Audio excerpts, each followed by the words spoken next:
দেশের প্রয়াত ও প্রাক্তন প্রধানমন্ত্রী ভারতরত্ন অটল বিহারী বাজপেয়ীর জীবন ও রাজনৈতিক কর্মজীবনকে অনুসরণ করে একটি ছবি নির্মিত হয়েছে।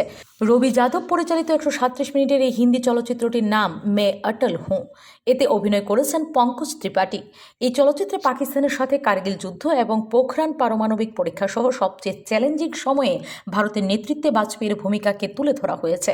অটল বিহারী বাজপেয়ীর আত্মজীবনীমূলক এই চলচ্চিত্রটি শনিবার রূপসী সিনেমা হলে প্রদর্শনের ব্যবস্থা করে আগরতলা বিজেপির যুব মোর্চার নেতৃবৃন্দ।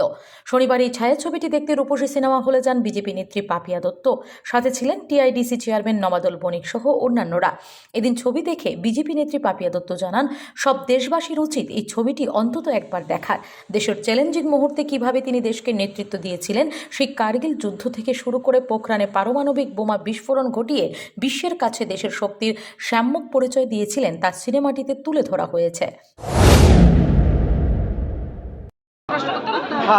কেমন লাগলো আজকে মুভিটা দেখে আপনার? ভালো। দেখুন, আমাদের প্রাণ ভারতরত্ন, ভারতবর্ষের প্রাক্তন প্রধানমন্ত্রী প্রয়াত অটল বিহারী বাজপেয়ীজি জীবনের উপর একটি ছবি আজ আমরা দেখলাম। ওনার উজ্জ্বল যে কর্মময় জীবন, ওনার যেভাবে সম্পূর্ণ জীবন রাষ্ট্রের জন্য, রাষ্ট্রের কল্যাণের জন্য যেভাবে উনি সমর্পণ করে গেছে, আমি সবাইকে আহ্বান রাখবো এই ছবিটি দেখার জন্য এবং খুবই ভালো লাগে। Bureau report, S Bharat live 24 hours.